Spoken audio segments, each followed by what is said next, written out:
buenos días. Gracias por acompañarnos. Soy José Manuel García Vázquez, director de Encuentros Complutense. Buenos días, Stefan. Me corresponde solo daros la bienvenida para enseguida darle la palabra a Pablo Martínez Osés, director de la UCI, Unión de Ciudades Capitales Iberoamericanas, que él será quien presente a Stefano Prato y explicará brevemente el proyecto de trabajo que estamos realizando sobre la Agenda 2030 del discurso de la política. Proyecto que compartimos con INCIDEN, Instituto de Cooperación Internacional y Desarrollo Municipal, y con AIETI, Asociación de Investigación y Especialización sobre Temas Latinoamericanos. Añadir que, bueno, dos cosas. Una, primero, estaba previsto este seminario realizarlo mañana, se ha trasladado a hoy por motivos de agenda, y hoy precisamente en la universidad hay constitución del claustro, del nuevo claustro, y eso, junto con que es lunes, pues hace que haya menos gente de la que deberíamos tener. Y otra cosa más es que Stefano Prato, que la intervención la va a hacer en inglés despacio, probablemente no, luego en el debate hablaremos en castellano. Por mi parte, nada más. Pablo, tienes tú la palabra. Buenos días, gracias por venir. Por si no fuera lunes, encima con este chaparrón, ¿no? y este tiempo.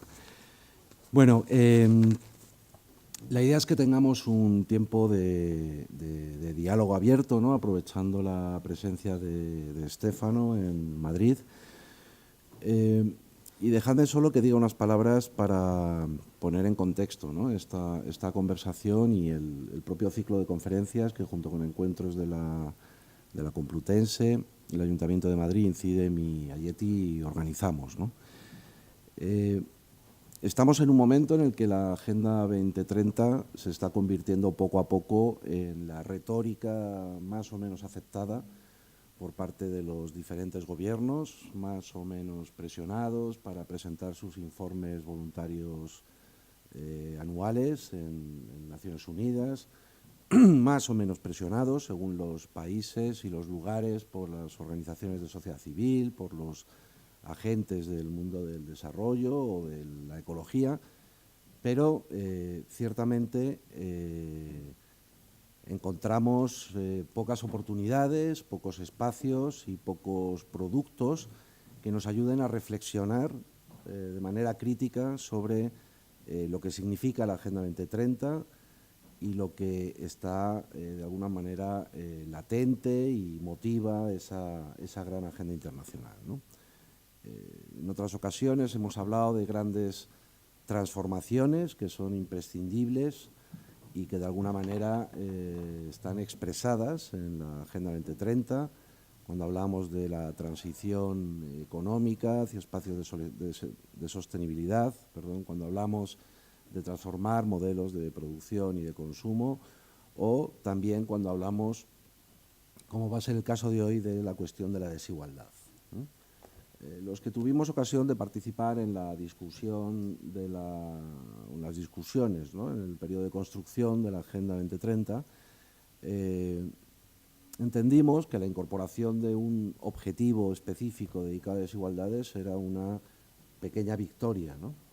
Sobre lo que venía antes, ¿no? De hecho, en las primeras conversaciones se imponía ese marco de pensamiento neoliberal, podríamos decir, en el que la desigualdad no requiere un trato específico, sino que es un trato a posteriori, ¿no? De garantizar una serie de estabilidades macroeconómicas para luego producir pequeños o garantizar pequeños ajustes que ayudarán a reducir la desigualdad. Pero había una negativa muy potente a tratar la desigualdad como un problema nuclear, ¿no? de nuestras sociedades. Es verdad que todavía hoy se interpreta la problemática de las desigualdades de manera diferente, ¿no? Por ejemplo, en nuestro país hay una tendencia bastante sistemática a obviar la desigualdad de ingreso y a centrarse en las desigualdades llamadas horizontales entre colectivos, ¿no? También es cierto, ¿no? que viene al hilo de un potentísimo repunte, ¿no? del movimiento feminista y de lo que eso significa para las políticas y para poner en agenda la cuestión de la desigualdad por causa de género, pero se obvian otras cuestiones como la desigualdad de ingreso, por lo general, o se tratan de obviar, y las desigualdades de poder, podríamos decir, ¿no? Las desigualdades relacionadas con todo eso que llamamos la gobernabilidad, ¿no? O la gobernanza, ¿no? Hoy vamos a dedicar esta conferencia, sabéis que este es un ambicioso proyecto, ¿no? Que quiere traer hasta aquí a especialistas en algunas de esas transformaciones. No vamos a hacer una conferencia por cada uno de los objetivos. Esta no es una conferencia por el objetivo 10. Nos mostramos insumisos respecto de la necesidad de tener que entender la agenda de una manera sectorial y por lo tanto limitándonos a hacer el seguimiento, ¿no? Objetivo por objetivo de lo que se puede ir implementando, sino que queremos entender esa agenda, como ella misma dice, de carácter multidimensional y atendiendo a la integralidad y a la integración de todos los desafíos del desarrollo, ¿no? Como decía, bueno, tuvimos en el mes de marzo a Saskia Sassen, tenemos hoy a Stefano Prato, ¿no?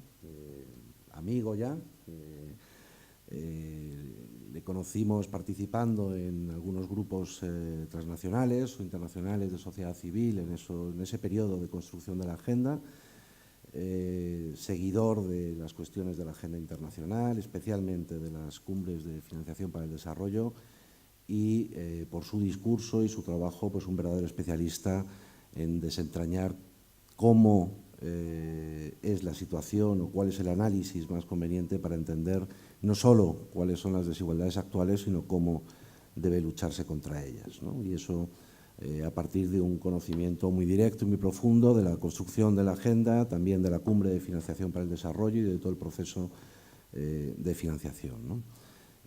Creemos que es la persona ideal para poder mantener este diálogo y le agradecemos muchísimo el esfuerzo porque no es un hombre ocioso, eso os lo puedo asegurar. Es realmente un lujo poder contar con él porque tiene una agenda entre Roma y Nairobi, donde desempeña su trabajo como director general de SID y es muy de agradecer de verdad que le tengamos aquí y vamos a aprovecharla al máximo, ¿no? Como sabéis, esta tarde a las 4:30 va a dar la conferencia y participará después en la mesa redonda, a las 4 en punto de la tarde impartirá la conferencia. Lo que le hemos pedido para esta mañana es con motivo para poder tener este diálogo así más directo, que haga una introducción de 10-15 minutos, tal vez será un resumen de las principales ideas de lo que ya esta tarde detallará más, para dejar espacio a la participación de todos y poder tener ese diálogo lo más vivo posible, ¿no? Stefano habla bastante bien castellano, pero en inglés es absolutamente brillante. Entonces, le vamos a dar libertad para que él hable en inglés o pueda decir algo en castellano también. Entiende el castellano si lo hablamos despacio. Por lo tanto, las preguntas y el diálogo podéis sentiros libres de hacerla tanto en castellano como en inglés para poder facilitar el debate posterior. Yo aviso, por cierto, que yo luego me tendré que marchar a las 10 para cuestiones de la inauguración de los diálogos que empiezan en Caja de Música, pero luego ya José Manuel y Stefano continuarán con el debate, ¿vale? Bien, buenos días y muchas gracias José Manuel y Pablo para la introducción y muchas gracias también por la invitación. Lo siento mucho que tengo que hablar este idioma bárbaro entre un italiano y gente de España. Creo que realmente lo siento mucho. Podemos, sin embargo, hablar castellano en el debate, pero si es posible voy a hablar en inglés en la presentación inicial, porque cuando hablamos de cosas un poquito más complicadas, mi castellano no es como lo que sirve. Bueno, thanks so much again. I'm going to basically present a few of the ideas that I will elaborate on this afternoon. This afternoon I'll talk about 7 key ideas. but I'll only talk about 3 this morning. One brief introduction before I do that is to take a bird's-eye view on the 2030 agenda. After the initial 2-3 years of implementation. Unfortunately, we are already significantly off track.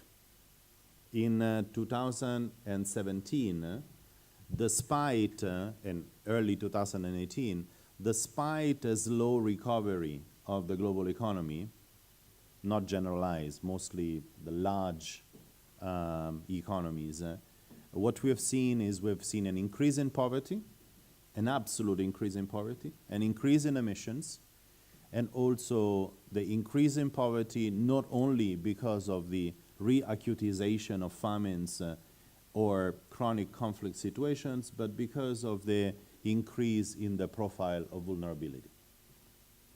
So fundamentally, we've already started going exactly the opposite direction. And what is also clear is that we have been waiting for Godot for the last 2 or 3 years, no? This restart of the global economy. And it's very clear that we have an economy that fails us when it is in recession, but equally fails us when it starts growing again. So it's very clear that we've had this phase of collective hypnosis, if I can call it like this, because we were feeling good simply because we stated a number of important and ambitious objectives ahead of us, but fundamentally, our socio-economic dynamics are going exactly the opposite direction. What is also interesting is that the process to assess and review the agenda isn't providing the vibrancy to recognize that there is this dichotomy, there is this asynchrony. It was quite, I think, depressing to see last year at the high-level political forum, in a moment in which already poverty figures are increasing for the first time in many years, that there was no discussion, no concern, no pathos into that particular context to say, wait a moment, we are here to review progress, we are going the opposite direction, what shall we do about it? So it is therefore necessary to put the agenda aside for a moment, because it's clear that unless we have a clear sense of policy directions that can give the agenda appropriate life, can interpret the agenda in progressive directions, can use the agenda in a progressive policy transformation, the agenda per se is not going to help us. Okay? So fundamentally, we need to somehow put it aside for a moment. And maybe we'll reflect how we can use it as an instrument. But before, we need to start thinking again, not simply in terms of how to implement an agenda which is fairly mainstream, if you can define it so, but we need to define what kind of ideas we can infuse into it to give it the life that we think it should have. And this is where we discuss the first idea, the how to use the framework, the conceptual framework of inequalities as an instrument to describe, analyze, but also set a number of normative objectives on the way forward. So when we're talking about inequalities, it's important to distinguish between these 3 different issues. They're the description, the descriptive, the analytical, and the normative. And recognize that within each of them, there are powerful instruments, but there are also attempts to domesticate them. And I think this is what we should be somehow concerned with. So in descriptive terms, I don't have to be the one explaining that inequalities are used to demystify averages. We have used them to realize that this notion that we can describe reality and define policies on the basis of average is a false notion. However, sometimes we've also translated this in an excessive focus on income inequalities. In reality, what we really need to look is at inequalities as a multidimensional framework that looks at different domains, economic, social, political, intergenerational, but also different fractures of societies across horizontal, vertical, as well as geographical differences. And what happens when we look at inequalities as a descriptive tool in a multidimensional manner, we recognize that the same social groups are always in the bottom side of the distribution. So the multidimensional analysis on inequalities really tells us that fundamentally there are structures of power within societies. And the first and most pervasive is certainly the influence of patriarchy into social, economic, and political levels. But this also means that the issues of inequalities is not an issue of social and economic policies. It's really fundamentally a governance issue. So, first issue, how to look at inequalities as a descriptive tool. Now, there are two attempts of domestication of this. The first one is the exclusive focus on income. Because the moment we only look at one parameter, we lose that capacity of using inequalities to expose structures of power. Yes, we do, of course, because of the narrative of the 1%, but it's only a portion of the equation. The second one, to the complete opposite extreme, is the idea of disaggregating data in so many dimensions, so that fundamentally every time that we look into one particular situation, we produce 3 books of figures. And these are all two disempowering narratives, which I think we need to contrast. We need to use the capacity of using the descriptive analysis to continue to see the problems ahead of us. So we need to reflect a little more in terms of dashboards rather than very complete set of statistical tools. Already moving from using the average and using the Gini coefficient into using the median and using the Palma ratio. They are two, and I don't want to get too technical here, but it's already gives us a snapshot of reality, which is much better served than very complicated statistics. But the second aspect of inequality as a conceptual framework is analytical power.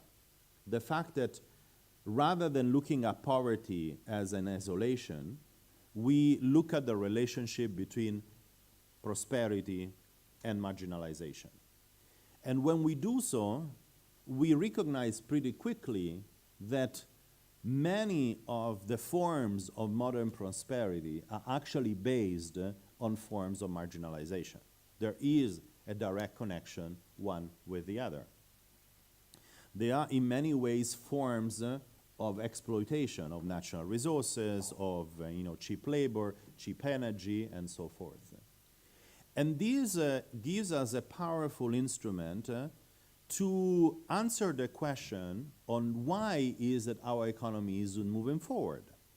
Because our economy is trapped in a structural demand gap because of the extent of inequalities, and at the same time in an excess of liquidity, which it's a paradox, right, in economical terms, because how do you have a structural gap of demand and an excess of liquidity at the same time? Well, you do, because you have a massive concentration of economic and financial power.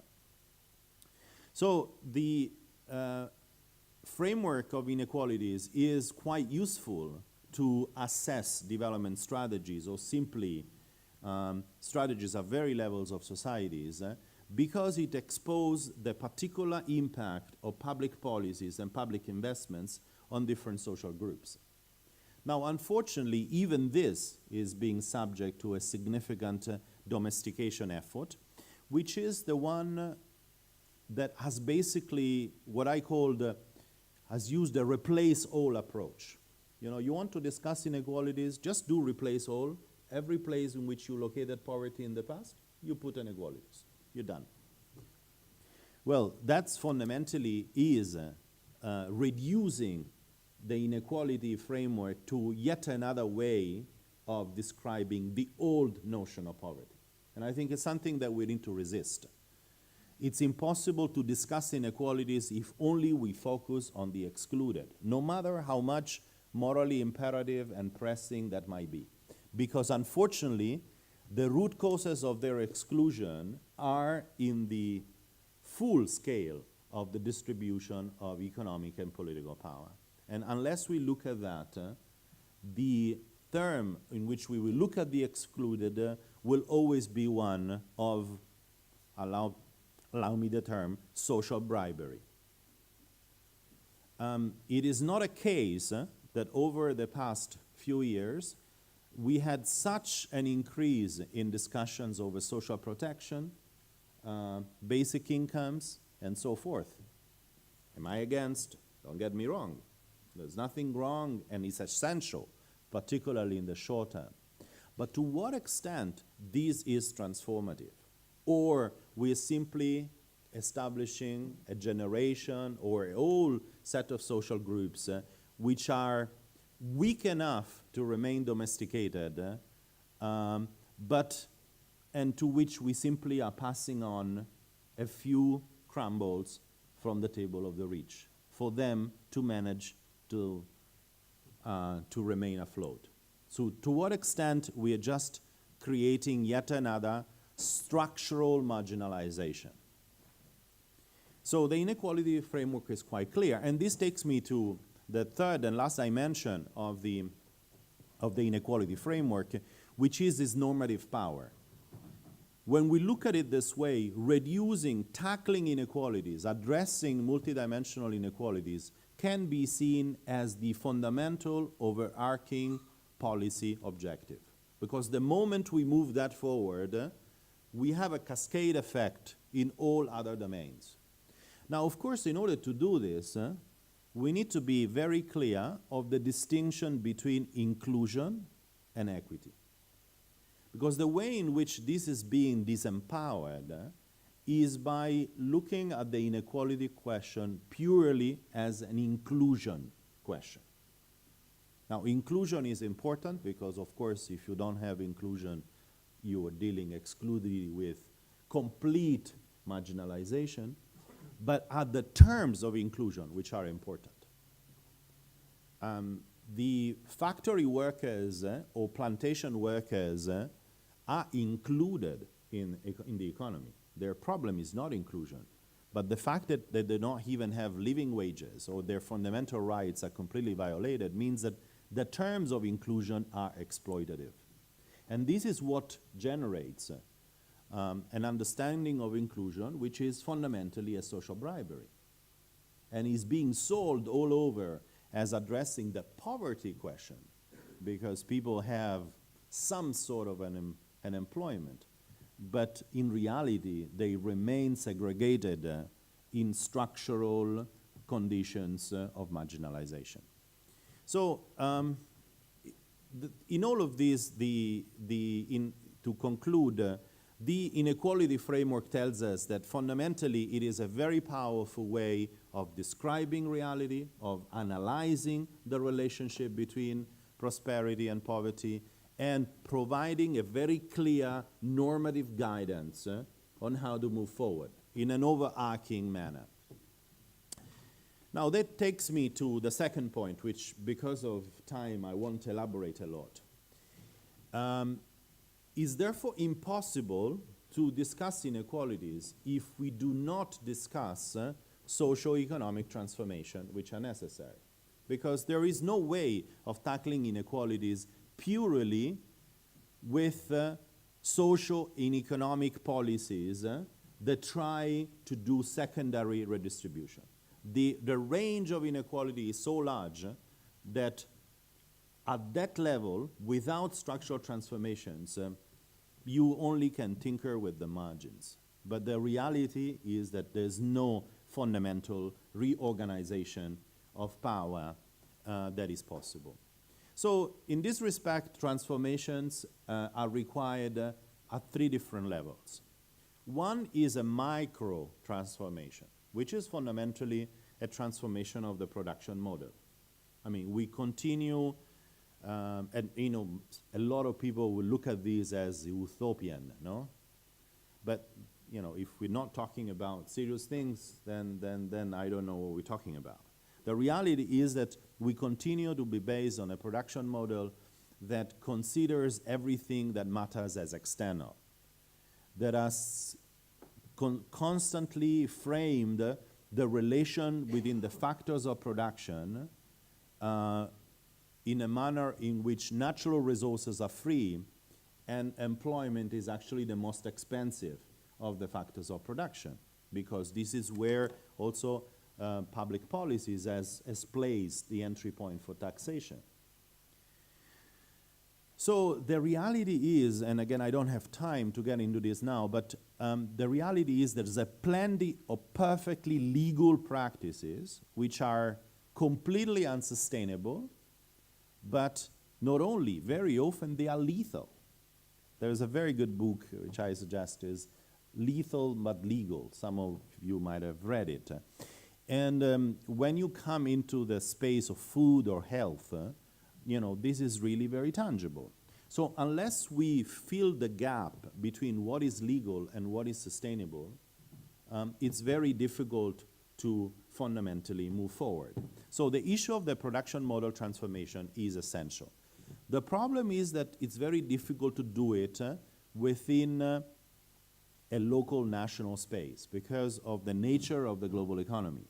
So this requires a new set of global rules to avoid issues of negative competitiveness. You know, the moment in which a country set higher standards, and automatically this means that there is a progressive delocalization of production to shy away from them. So fundamentally, the micro production model transition is a governance issue, is not an economic reform issue. The second level of transformation happens at the meso level. And here it's very clear that we need to find a new balance between the national, the local and the national and the global. And this is particularly true within developing economies, but not exclusively. Within developing economies, this means tackling the issue of export-led strategies, and in the way in which they have completely shaped economies on the basis of economies of rent rather than economies of wages. And this is where the structural demand gap has actually been found. But the second important dimension of the meso question has to do with the issue of unpaid care work. And because concretely today, women's unpaid work is the largest subsidy to the global economy that continues to exist. And the problem is that this has been also counter-cyclical, particularly at times of crisis. Not only because of the care burden increasing, but also because very often austerity program has inequitably addressed many of the services and that were actually directly had a bearing on women's lives. So that is a huge issue that requires also addressing. The third and last at the macro level is the issue of how to democratize global economic governance. I mean, we continue to have a situation in which the structural obstacles to both the micro and the meso transformation I was speaking about found their limitations in the systemic financial, economic, trade, investment regimes within the global system. So it's very clear that the capacity to advance in those kind of micro and meso transformations only can happen if we change the capacity to engage in those global systems, in which many of the developing economies continue to be completely locked out. I think two important examples of these are the discussion over tax cooperation. As you know very well, the amount of illicit financial flows that leave many African as well as other developing economies is much larger than any inflow that comes into the country. So fundamentally, there is a net transfer of resources out of developing economies. The only way to address this is really to have an inclusive, democratic negotiation of a new, different tax treaty, rather than expecting, as it is now, that tax cooperation is defined at the level of OECD countries only. We define the rules, even if they apply to the rest of the world. Similarly, this can be said when it comes to debt. You know very well that we are confronting with another debt crisis already. The amount of debt payments of many developing economies are much, much larger than what their current allocation to advance the implementation of Agenda 2030 is. Okay? So fundamentally, on one hand, we have this powerful framework of inequalities, but at the same time, this imposes a number of transformations at various levels that fundamentally are confronted often as economic, largely. They are not only economic, but they are presented as economic reforms, while in fact are fundamentally issues of governance. And that takes me to the last point, and then I think I close, which is the question of modernity. Because when we're talking about transformation, we also need to come to terms with the issue of modernity, and in particular of technology. Now, there are fundamentally three issues with modernity. The first one is that we need to recognize that we are under a very heavy pressure of three dynamics: dematerialization, digitalization, and financialization. And I'm going to take a small example because otherwise it becomes a little difficult to follow. Let's take food. Yeah, I'm Italian, so what example do you want me to take? It's very interesting what is happening with food, because increasingly, when you buy food, particularly within major, completely globalized markets like Rome or Madrid could be, price, in fact, the largest portion of price is actually not for the material content of food. It's related to advertising, financial services, and many other dimensions which are completely immaterial. So when you buy food, the actual component that refers to its physical substance is only one piece of it. Not only, but our evolution of taste is increasingly evolving on the basis of very often ideas which do not relate to its physical qualities. You know, we have our own notion of what food is. Very often, we can end up to the extreme in which we buy something on which the actual product we are looking for is not even there. You know, there's plenty of egg-like products in which you buy everything but eggs when you buy that. So there is a process of significant dematerialization, which is combined with a process of digitalization. You know, an example is the digitalization of seeds and digitalization of genetic resources, which are increasingly traded in their digital portion, in their digital realities. But it's also the whole process of production is increasingly digital, and increasingly automated, and increasingly delocalized. And lastly, the issue of financialization. When we refer to financialization, we refer to a process in which financial markets have increasingly a role to play into the real economy, right? Now, why is this all important? and again, time is very limited. Because in a traditional discussion about inequalities, we have tended in the past to look at the confrontation between wage and rents, right? Between wage and therefore labor and physical capital. And the negotiation between the parties was a negotiation between these two. What is interesting is that this is no longer the case, because the real generators of inequalities are moved away from physical capital, whether the ownership of land or the ownership of a farm or the ownership of a factory, but initially into the ownership of financial capital that maybe owns this physical capital. But increasingly now is the ownership of information. Now, if you therefore spread this from labor, capital, physical capital, financial and information, you realize that the distance with real life, where workers are located with their lives and their constraints, is increasingly far away from power and increasingly distant from spaces in which that power can be held accountable.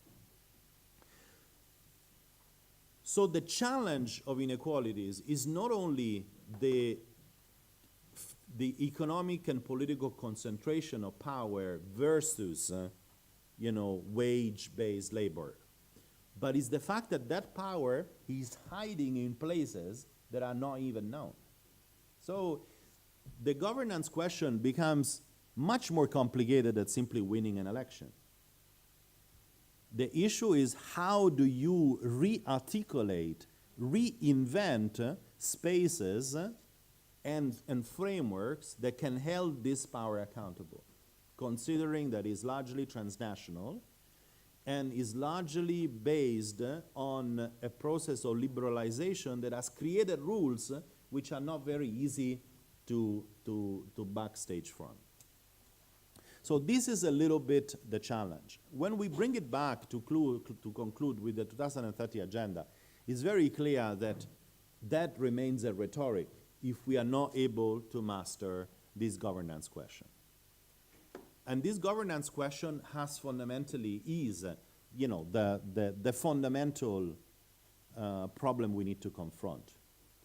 And is unfortunately complicated at various levels, because it is inherently global, while we realize that we will never be able to win it globally, but we can only win it locally. So how do we bridge the gap to our capacity maybe to win a greater space within the local level, but how do you then reproduce it to governance questions which are global? The second issue is that it's fundamentally interdisciplinary. Look at the agenda. The issue of climate, the issue of food security, the issue of health, and the issue of environmental degradation are not four separate issues. It's the same one. No? But we deal with it in complete segregation. And the reality is that we do not have holistic spaces where you can address that as one issue as it is. So it's not only an issue of redesign the relation between the local and the global, but it's also the issue of how you break the silos across different disciplines and different angles of society. And last, and very, very last, is the rural-urban divide. Because in all of these, we also get into a trap in which fundamentally our modernity is urban. And this is another important issue to confront, because what is the modernity for the rural space?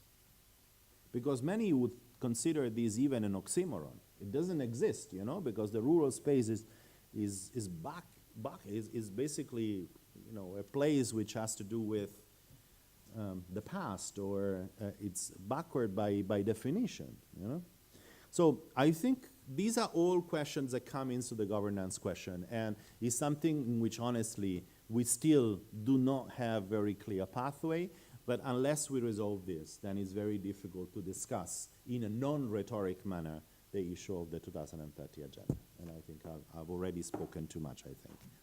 Thanks.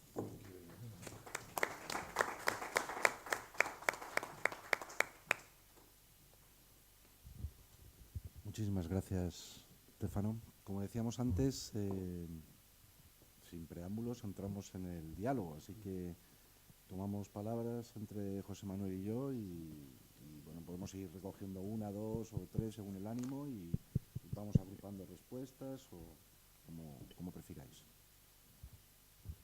Soy José María Medina, director de una ONG pequeñita que se llama Prosalus y trabajamos mucho en temas sobre el derecho a la alimentación. Y sobre este tema precisamente quería comentar a raíz de algunas de las líneas que lanzaba.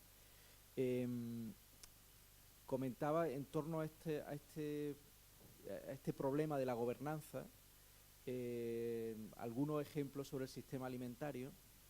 Aquí en España tenemos en la actualidad casi la mitad de la población con problemas de sobrepeso y obesidad. El segundo país de la Unión Europea con más problemas de sobrepeso y obesidad. Y esto supone que casi el 7% del gasto sanitario en España se destina a dar respuesta a los problemas de salud que genera una alimentación inadecuada. Con lo cual es el conjunto de la sociedad el que está pagando esa externalidad. Y sin embargo, el Gobierno de España, que es uno de los gobiernos que ha suscrito el Pacto Internacional de Derechos Económicos, Sociales y Culturales, y que tiene una obligación de proteger la alimentación adecuada de su ciudadanía, no regula adecuadamente qué tipo de alimentación tenemos. Es cierto que hay una problemática global de gobernanza, totalmente de acuerdo en el planteamiento que hace de la dificultad de gobernanza en esa globalidad, pero hay que empezar también por lo de casa. Hay una gobernanza que está dentro del Estado-Nación, que corresponde a las obligaciones estatales de derechos humanos y que no se está cumpliendo, que no se está atendiendo adecuadamente. Probablemente la entrada hacia esa gobernanza a través del enfoque de derechos humanos sería interesante y, sin embargo, de manera muy triste, el enfoque de derechos humanos ha quedado muy pobre en la Agenda 2030. Soy Ignacio Marinas del Observatorio de la Sostenibilidad. Quería un poco animar el cotarro y contradecir un poco a la mesa. Vamos a ver si me explico. La conferencia y la postura de la mesa me parece que adolece de me ha hecho recordar un hecho de cuando yo tenía 18 años, estábamos en el 69, yo estudiaba en una ingeniería, el clima político en las ingenierías de aquel momento era pues no muy romántico, y el primer acto en el que intervine y participé en la organización fue una lectura de la Declaración de Derechos Humanos de la ONU. Me sorprendió, bueno, aquello fue muy emocionante, era la primera vez que en España escuchábamos hablar de derechos humanos y me sorprendió que había una cierta resistencia a que aquel acto estaba en la línea correcta. Después del 68 y el predominio de los maoístas por aquel entonces en la universidad. Y curiosamente, el discurso de aquellas vanguardias comunistas que se hacían en la universidad, yo participaba de ellas también, o sea que no es una crítica desde fuera. Utilizaban los mismos tipos de argumentos que habéis utilizado en la mesa. 50 años después, resulta que los derechos humanos y aquello que a la opinión de los politicólogos de la vanguardia de aquel momento era una maniobra burguesa por tapar los problemas de aquel momento, pues me ha recordado aquello. Ahí me quedo en esa parte. Yo creo que la Agenda de 2030 y la fijación de los 17 Objetivos de Desarrollo Sostenible están en el nivel S de la Declaración Universal de Principios. Entonces, bien, hay que partir desde esa premisa. Significan, por tanto, una nueva forma de ver el mundo, una nueva forma de que el conjunto de todos los habitantes del planeta consideren el mundo como al menos 17 sistemas igualmente complejos, igualmente importantes, que son, desde mi punto de vista, el gran éxito de haber fijado en 17 los ODS. Recurrir inmediatamente, que se habla de desigualdad, a los problemas y al marco económico y de gobernanza, pues es un poco, me parece, desvirtuar esa visión completa, compleja y esperanzadora del desarrollo sostenible. Yo entiendo que el desarrollo sostenible es precisamente el desarrollo de la vida. Creo que solamente los prejuicios patriarcales por la paternidad y la descendencia han definido o nos definían a nosotros de pequeños la vida como aquello que nace, crece, se reproduce y muere. No, la vida nace, crece, se desarrolla y muere. Por lo tanto, el desarrollo sostenible yo quiero verle en esa dinámica vital, y cualquier análisis parcial de los problemas que tiene la humanidad, en este caso de la desigualdad, que no ponga en primer plano esa visión vital del mundo, ese desafío a desarrollar la vida en el mundo en toda su diversidad y complejidad, y esa visión del mundo tan compleja que ya no permite su reducción a los aspectos políticos, a los aspectos económicos, creo que es el futuro que nos espera. Soy Esteban Sánchez, soy profesor de la Facultad de Ciencias Políticas y Sociología y en este momento soy delegado del rector en la Complutense para Diversidad y Medio Ambiente. Bueno, ante todo, muchas gracias por compartir este lunes lluvioso con nosotros. Es un privilegio. Y bueno, tengo que felicitar también a los organizadores de este encuentro porque, bueno, pues la verdad es que es un lujo poder conversar con Stefano Prato. Yo preguntaba si el ponente quería contestar, porque no quiero yo cambiar el paso, quiero decir, pero bueno, se pueden acumular las preguntas, entiendo, y no hay problema.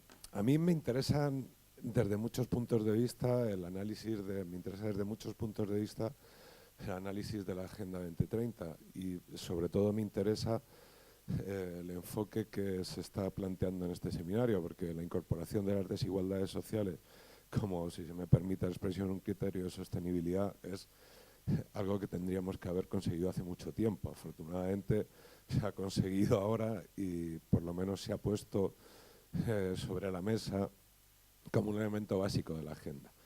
A mí, en ese contexto, me interesa sobre todo el punto de vista de la universidad. Terminabas tu intervención señalando que el abordaje de la agenda, bueno, pues tal vez por su estructuración en ODS, bueno, por los motivos que sean, se olvidaba un poco de la necesaria interdisciplinariedad, ¿no? Y si hay algo que es o debiera ser interdisciplinario, es la universidad. Y por lo tanto, en principio, en esta reflexión un poco de lunes optimista, la universidad estaría en una posición de privilegio para realizar una aportación neta, una aportación significativa al debate en torno a la Agenda 2030.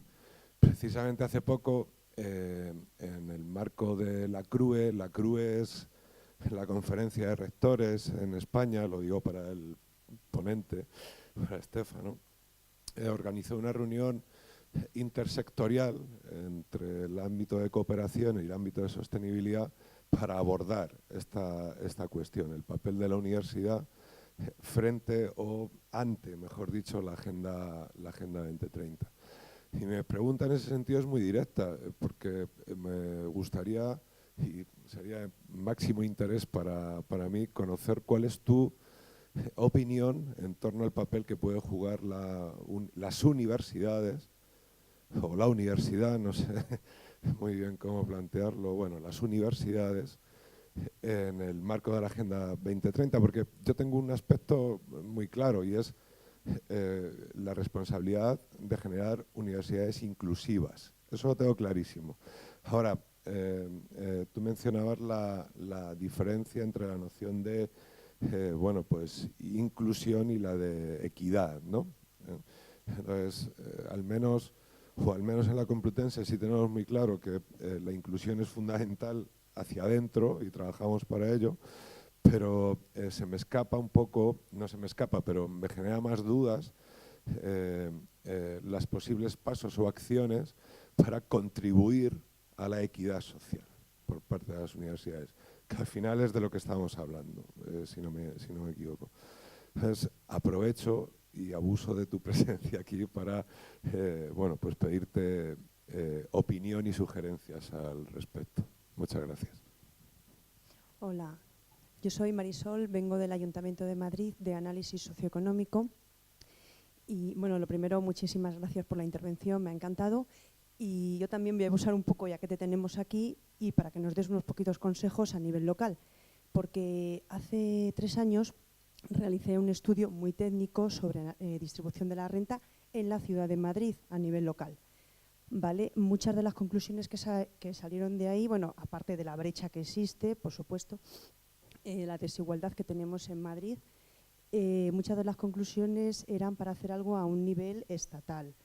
Pero a nivel local, ¿qué podríamos hacer? Esa es la gran pregunta que me queda, o qué podríamos analizar aparte, como has dicho, el INCAN, solo la desigualdad de renta con Gini, ¿vale? Que eso es lo básico, pero alguna otra cosa más. Y entonces me gustaría tu opinión como experto que eres en la materia. Muchísimas gracias. Yo quería aprovechar además la última palabra que se ha pedido, porque mi duda también iba relacionada en uno de los aspectos que has comentado en la intervención, que tiene que ver con la diferencia entre la posibilidad de intervenir a nivel global o a nivel local, ¿no? Yo creo que además, aprovechando el marco en el que estás invitado por la Unión de Ciudades Capitales de Iberoamérica, ¿no? Que yo creo que es una institución especialmente relevante donde se pueden tener este tipo de debates, es profundamente pertinente analizar qué es lo que está pasando en un contexto en el que cada vez el peso del Estado en la articulación de un marco de protección de los ciudadanos se está retirando, al mismo tiempo en el que se está dando una situación que los gobiernos locales de las ciudades globales más relevantes a nivel europeo, desde luego, pero que está pasando en más fuera del continente europeo, están siendo conquistados o gobernados por candidaturas que sí apuestan claramente por poner un freno a estas políticas neoliberales, ¿no? Yo no creo que esto pase porque sí. Tú comentabas en algún momento de qué podemos hacer, porque sí parece que estamos pudiendo ganar a nivel local, pero de alguna manera no parece que en poco tiempo sea a nivel global, ¿no? Yo creo que ahí hay una relevancia importante que conecto con lo que decía la compañera del Ayuntamiento de Madrid, con Marisol, que tiene que ver con que la importancia del lugar, ¿no? Donde la gente desarrolla sus vidas y por lo tanto donde tiene que ser capaz de imaginar estrategias de sostenimiento de esas vidas en un contexto por lo demás hostil, económicamente desigual y tal. A mí me parecería interesante cuestionarnos a partir de: ¿es posible generar espacios que influyan a nivel global a partir de una serie de redes estratégicas entre las ciudades? ¿Son las ciudades capaces de empezar a imponer una agenda que de alguna manera ponga algún freno, y luego también vinculado, y muy vinculado a eso, la posibilidad de los movimientos sociales para reconstruirse los espacios urbanos, que es un elemento que también estamos viendo, ¿no? Tanto tú citabas varios temas, el problema de la soberanía alimentaria, del problema ecológico, del desgaste del medio ambiente, son problemas que van a tener que afrontar las ciudades. El problema de la contaminación, es un problema que fundamentalmente se va a tener que solventar sobre el territorio de las ciudades, que sabemos que hasta ahora no tienen competencias específicas para asumirlo, pero que sí que existe, o podríamos pensar que existiera, un espacio político en el que empezar a reconstruir esta serie de estrategias. No sé si podemos reflexionar sobre esto. Gracias. Soy Carlos, de coordinadora de ONGs de desarrollo estatal. También pertenezco a una plataforma llamada Futuro en Común, en la cual varios sectores de la sociedad civil estamos dialogando para poner en marcha y participar dentro del espacio político de la Agenda 2030.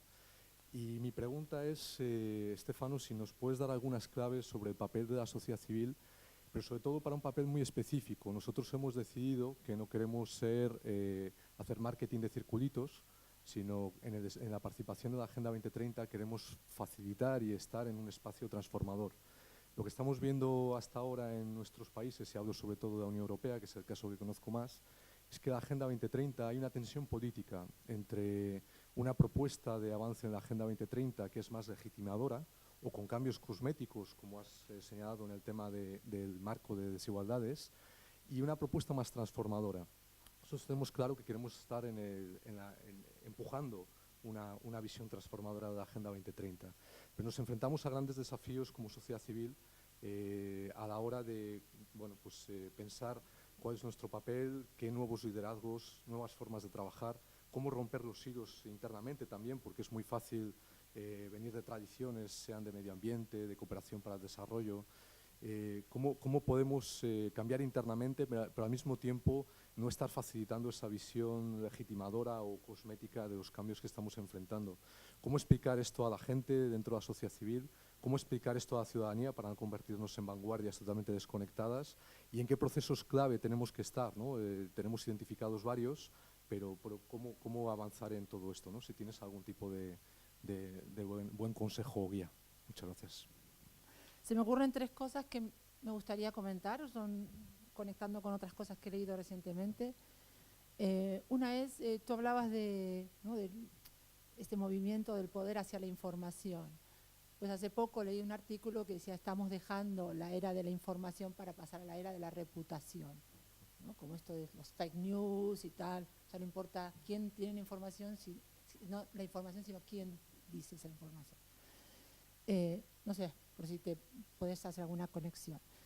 El otro tema es, me da la sensación, y esto cuando nos enfrentamos a trabajar con niños, aparece con mucha potencia, es que excesivamente individualizamos las cuestiones, es decir, hablamos de personas que son pobres, que deberían estar incluidas o cómo están incluidas, y me parece que adolecemos en nuestro discurso de lo colectivo, ¿no? Los niños naturalmente suelen generar comportamientos más colectivos, ¿no? Es qué proceso, porque no es tanto quién está afuera, sino también los que supuestamente estamos dentro, cómo estamos y qué deberíamos cambiar, ¿no? Me parece que hay que analizarlo un poco más colectivamente. Creo que en algunos comportamientos, y si vemos todos los temas de la agenda, todos estamos fuera de posición. Deberíamos hacer algo distinto en términos de sostenibilidad, en términos de alimentación, etc. Y el tercer tema que me surgía era el tema de, creo que estamos viviendo una época donde el poder se está separando de la política, ¿no? Hasta no hace mucho la política era los gobiernos eran quienes ostentaban el poder. Hoy el poder está básicamente fuera de la política o muy fuera de la política. Entonces tú en algunos de los artículos que miré antes de tu conferencia y era en la conferencia, hablas de cómo atar, cómo vincular este poder, ¿no? Para esa gobernanza global. Pues si podías ahondar un poquito en esta cuestión. Gracias. Yo creo, además tengo la ventaja de haber escuchado a los anteriores compañeros, con lo cual puedo resituarlo. Yo creo que la Agenda 2030 es un milagro. Es un milagro. No tiene nada que ver hacia dónde van los rumbos de este mundo. Seamos claros. Es casi contrarrestante a la tendencia dominante en el mundo actual.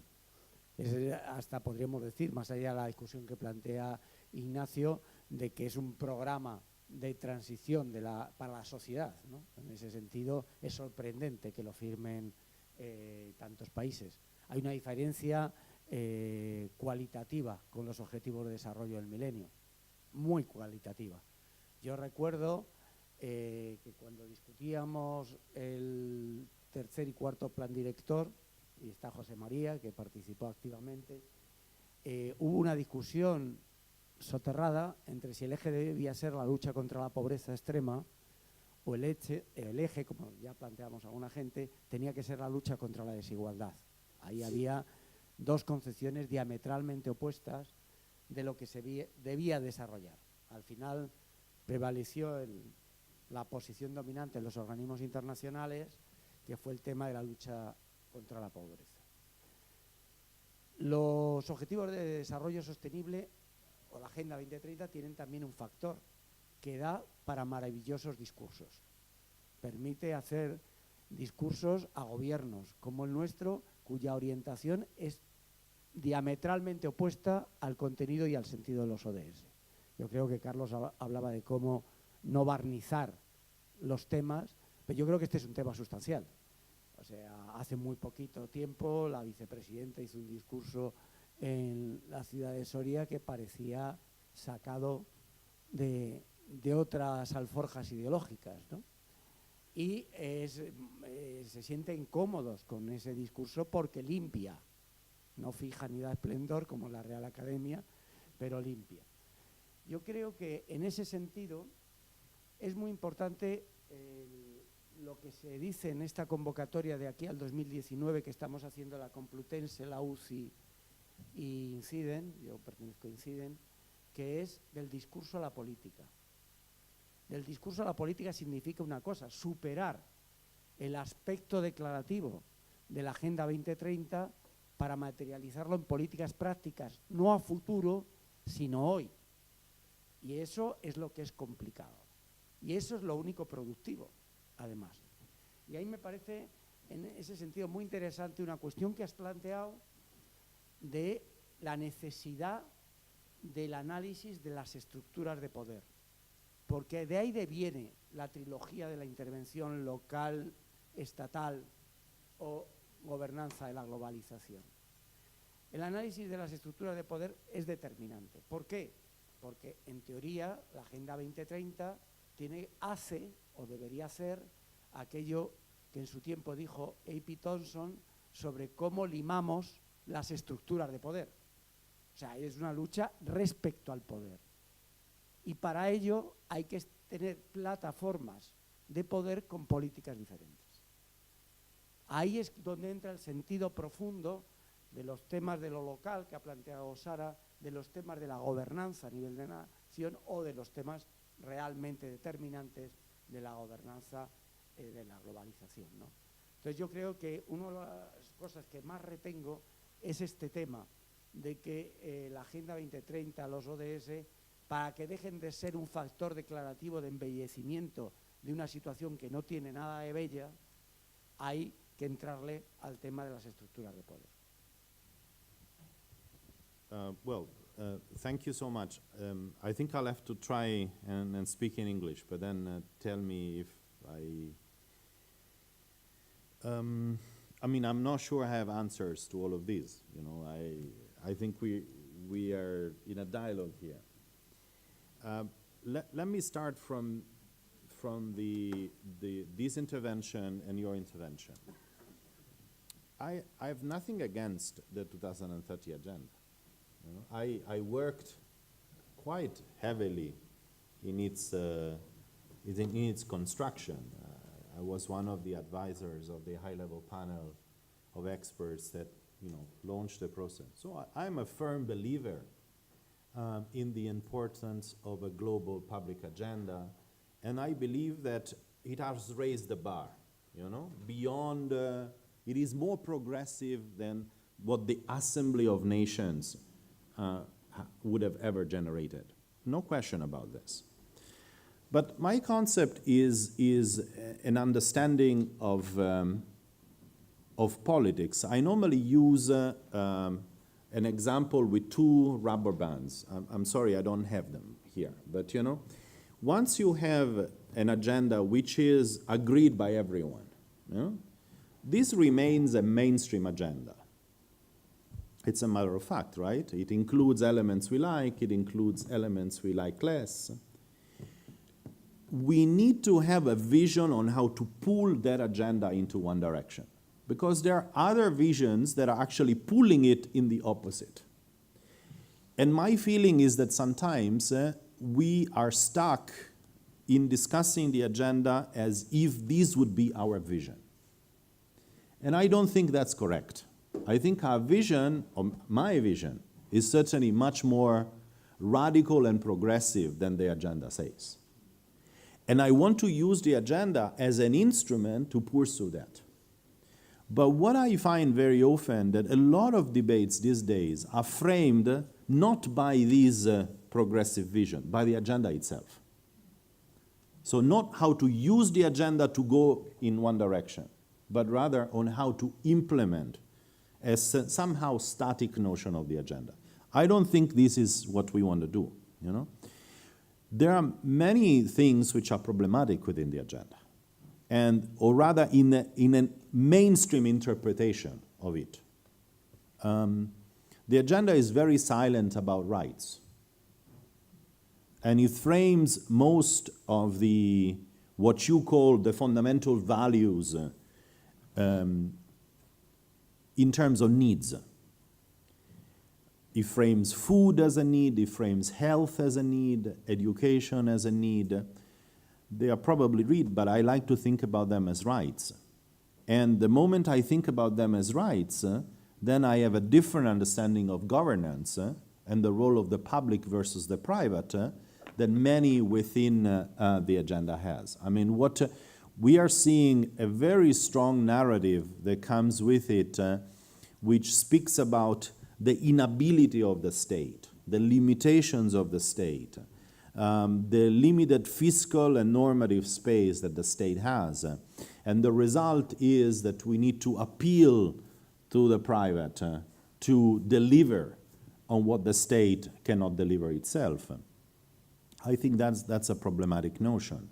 I don't think it is in the agenda, but it is in a certain interpretation that in this particular moment of regressive politics, people are using the agenda for. So I think we need to apply the opposite pressure, you know, and push it in the opposite direction, in reaffirming the centrality of human rights, reaffirming that when we talk about food, we talk about the right to food. When we're talking about health, we talk about the right to health. This is not inconsistent with the agenda, because the human rights framing is in the overarching entry point of the document. The issue is to what extent is remaining a choreographic reference, when in fact many forces at play are pushing it in a different direction. The agenda has a problematic concept of partnership, which is being pushed for, you know, and this links to some of the disconnect between power and politics that you were pointing at, because it's also an instrument of capture of political power. So what I'm trying to say is there's a lot of critical elements in the agenda, which I think we subscribe. We need a vision which goes beyond the agenda that helps us moving it into that direction, rather than let it go in a direction which is actually quite contrary. I think we are in a situation in which our concept of the state, based on modern constitutionalism, is based on rights. And I think this is increasingly being eroded. We need to be aware that that is the case.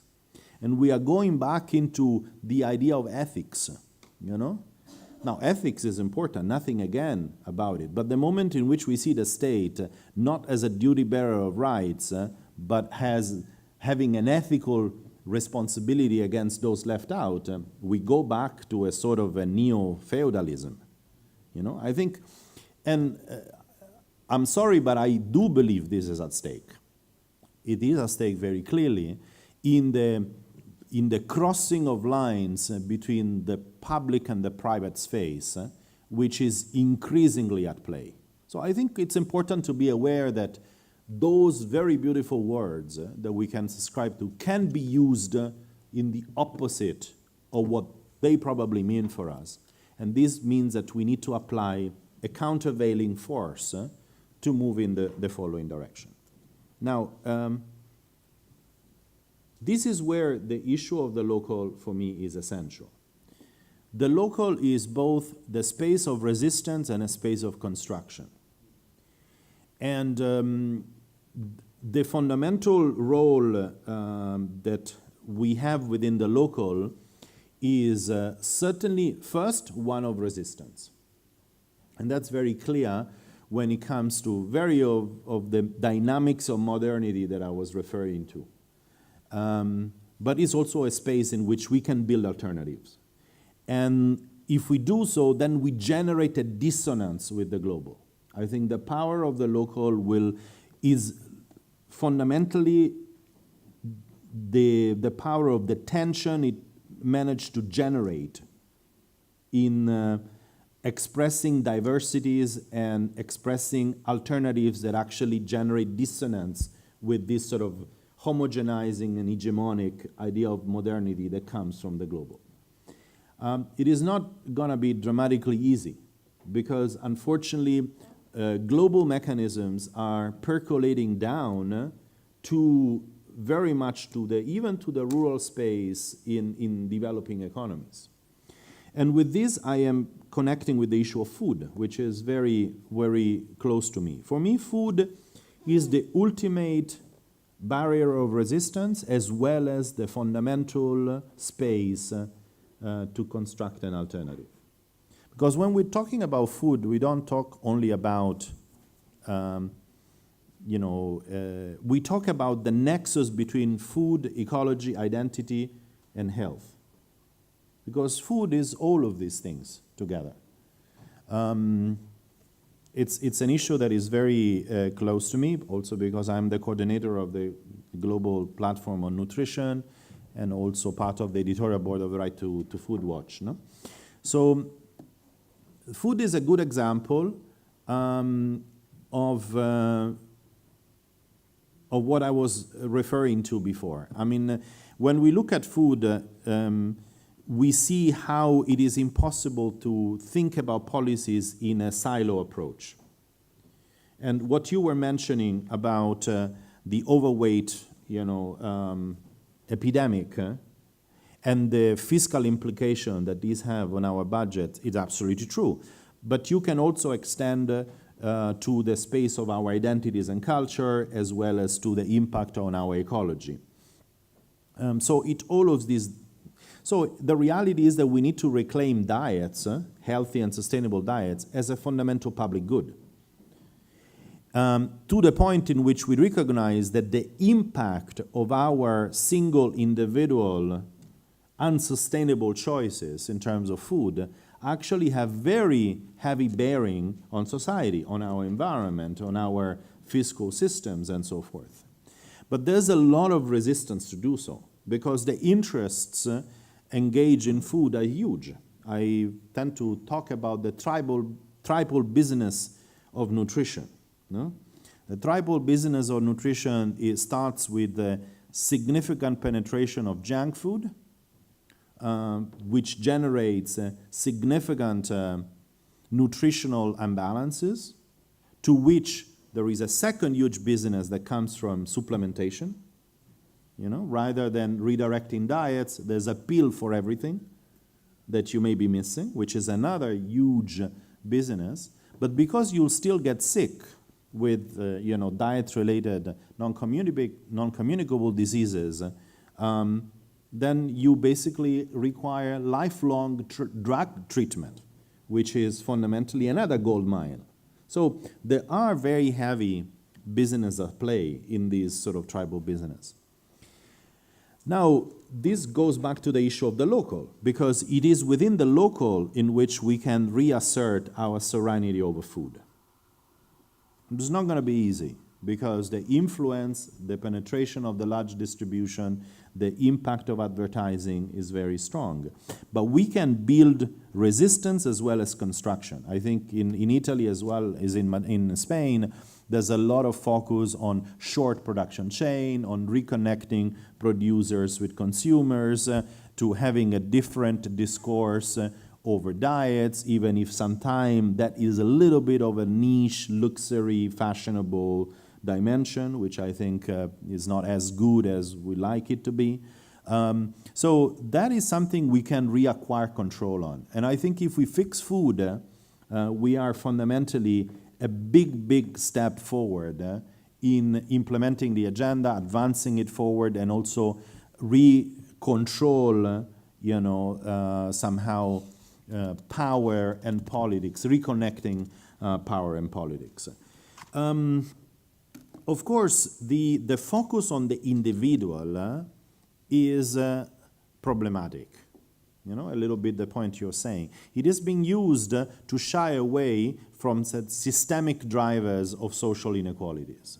And you see it a lot also with the way in which this is somehow disempowering the gender discourse and the discourse on women's rights. The focus is on the micro issue, on promoting women's empowerment, or with a very strong individual focus, shying away from the macro analysis that I was also suggesting before on the huge subsidy that gender and care work offers to the global economy. So I think it's important to balance the approach to an individual with the analysis of the systemic dimensions on why individuals get in a position of marginalization. And the inequality framework allows us to do that. And it allows also to interrogate the political economies that create that distance between power and politics. Because what we have been seeing over the years is the capture of power through ethical, normative, and fiscal instruments. Ethical, because maybe a little less here, but I spent a number of years in Africa, and it's quite interesting how the narrative of billionaires is being used fundamentally as a way to instill the moral acceptability of inequalities. The notion that the billionaire is a champion rather than somebody who is exploiting natural and human resources to reach that position of concentration of economic and power. So it's ethical, but it's also normative in the way in which, and you see it very well within food, we live in a situation in which small farmers fundamentally feed the world with 25% of the resources being used overall by the food system. So they feed the 70-80% of the world with the 25% of resources. Still, most of the public investments and public normative interventions are focusing on supporting the industrial system that uses 75% of resources to only feed 20% of the food in the world and wasting it, a great deal of it. So there is a normative power and normative capture, which is very strong. And fiscally, I think, is the same, in terms of all the direction of public investments. We continue to have a fiscal system which is directed to the wrongdoers, on how to transition the wrongdoers to doing a little less harm, rather than investing on agroecological approaches. We need to recapture somehow that power, and the best place to do it is the local, for sure. And then if we advance it within the local, then at some point we will get into a tension with the national and the global. And that tension is a constructive tension, because it's the only way somehow to generate dissonance and move forward. And that takes me to the last question, which is the question on the universities. And here I have mixed feelings. And on one hand, I have an answer to your question by saying we need an entirely new set of knowledge to confront these kind of challenges. A knowledge which is fundamentally based on interdisciplinarity.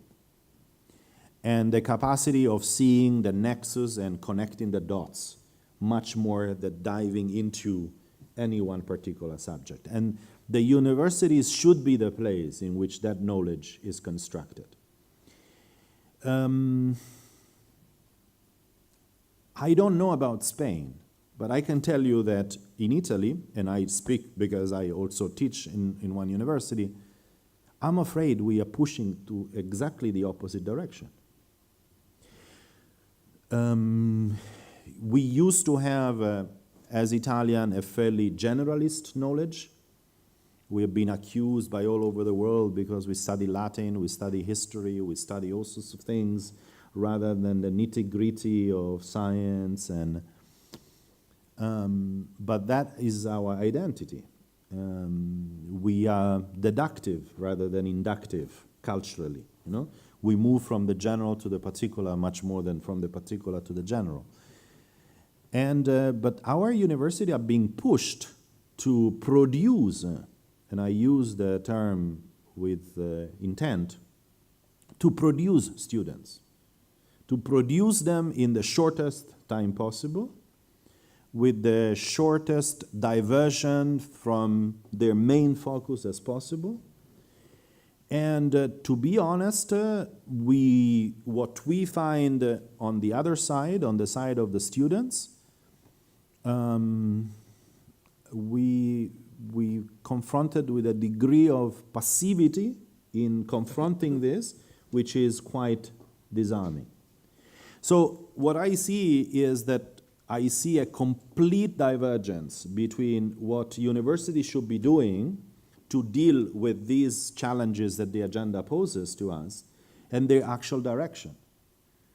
So I'm not really sure, how to answer your question.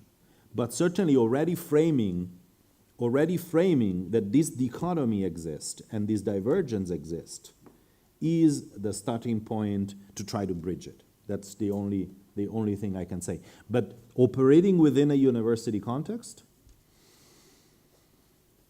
I wouldn't know where to start, I'll be very honest. So, and sorry of not being dramatically helpful. So I hope I didn't pretend to answer, but at least touched on some of the issues that were raised. Bien, si alguien quiere hacer alguna repregunta o alguna aclaración, si no, damos ya por cerrado el encuentro. Agradeceros a todos vuestra presencia y participación y a Stefano Prato su exposición. Y recordaros e invitaros que esta tarde en el Palacio de Cristal, en la Caja de Música, del Ayuntamiento de Madrid, continuamos con una conferencia de nuevo de Stefano Prato, esta vez sí, con traducción simultánea, seguida de una mesa redonda en la que participará o contará con Pablo Gentili, investigador social de la Universidad de Río de Janeiro, con Rosa de la Fuente, especialista complutense en desigualdad y cooperación, con Javier Martos, director ejecutivo de UNICEF, con Luis Nogués, trabajador social, Esther del Campo, catedrática de Ciencia Política, y el acto lo presentará Nacho Murgui, segundo teniente de alcalde de la Comunidad de Madrid. Nada más y muchas gracias.